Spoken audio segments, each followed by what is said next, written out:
लाडकी बहीण योजना जेव्हा सुरू केली होती त्यावेळी त्या संदर्भातले काही निकष होते।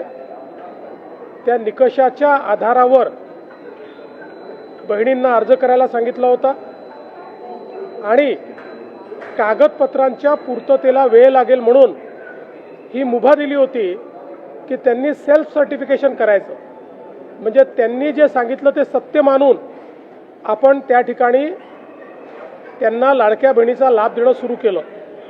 पण अर्थातच आपण ज्यावेळी कुठलाही सरकारी पैसा खर्च करतो त्यावेळी त्याचं CAGचं ऑडिट होतं आणि CAGच्या ऑडिटमध्ये निकषांप्रमाणे अर्ज आहेत की नाही याची माहिती द्यावी लागते आणि म्हणूनच योजना सुरू झाल्यानंतर आपण त्याचं KYC सुरू केलं आणि वेगवेगळे जे डेटाबेस होते त्याच्याशी कंपॅरिझन सुरू केलं, ज्याच्यामध्ये इन्कम टॅक्स विभागाकडनं आपण माहिती घेतली, सरकारचे जे काही कर्मचारी आहेत त्यांचं जिथनं पेमेंट होतं त्या पोर्टलमधनं आपण माहिती घेतली, जो काही आपला परिवहन विभाग आहे याच्यामध्ये मोटरची ओनरशिप कोणाकडे आहे 4 व्हीलरची याच्या डेटाबेसची माहिती घेतली, रेशन कार्ड याच्या डेटाबेसची माहिती घेतली आणि ही सगळी माहिती आपण ज्यावेळेस कोलेक्ट केली त्यावेळी असं लक्षात आलं की 5 लाख लोक असे आहेत ज्यांच्या घरी सरकारी नोकरी आहे, 14,000 तर पुरुषच निघाले, जवळपास 10 लाख असे निघाले की ज्यांचं उत्पन्न 2.5 लाखापेक्षा जास्तीचं आहे। अशा वेगवेगळ्या डेटाबेसमध्ये जे लोक अपात्र झाले त्यांना आपण अपात्र केलेलं आहे।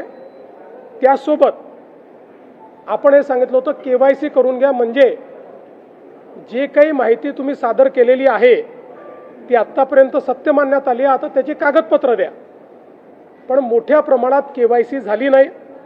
आता एक गोष्ट आपण लक्षात घ्या की ज्यांना अर्ज करता येतो, सेल्फ सर्टिफिकेशन करता येतं, त्यांना KYC करता येत नाही असं मानणं काही योग्य नाही। पण जवळपास 9 महिने सातत्याने पाठपुरावा केल्यानंतरही ज्यांनी KYC केली नाही ते अर्थातच कुठला तरी एखादा निकष पार पाडत नाही म्हणून त्यांनी KYC केली नाही।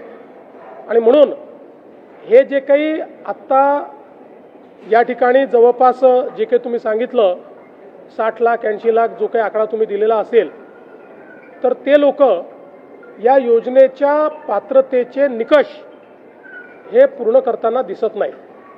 जवळपास 1,70,00,000 महिला, थोडं आकडा कमी अधिक असेल 3-4 हजार पण 1,70,00,000 महिला ज्या आहेत या निकष पूर्ण पार करतात, त्यांची KYC झालेली आहे, त्यामुळे त्यांना लाडक्या बहिणीचे पैसे मिळतच राहतील। ज्यांनी KYC केली नाही त्यांना आता आम्ही पैसे देणार नाही, पण त्यांना दिलेले पैसे आम्ही वसुली करणार नाही। मात्र 14,000 ज्या पुरुषांनी पैसे घेतलेले आहेत त्यांच्याकडनं मात्र पैसे हे वसूल केले जातील।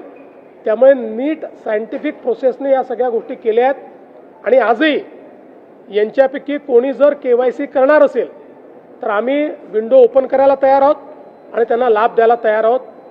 आजही ज्यावेळेस आपण जेवढ्या लाडक्या बहिणींना लाभ देतो देशातल्या कुठल्याही योजनेपेक्षा आजही सर्वात मोठी योजना ही महाराष्ट्राची आहे। आजही देशामध्ये एवढा लाभ 1,70,00,000 कुठलंच राज्य देत नाही जे महाराष्ट्र देत आहे।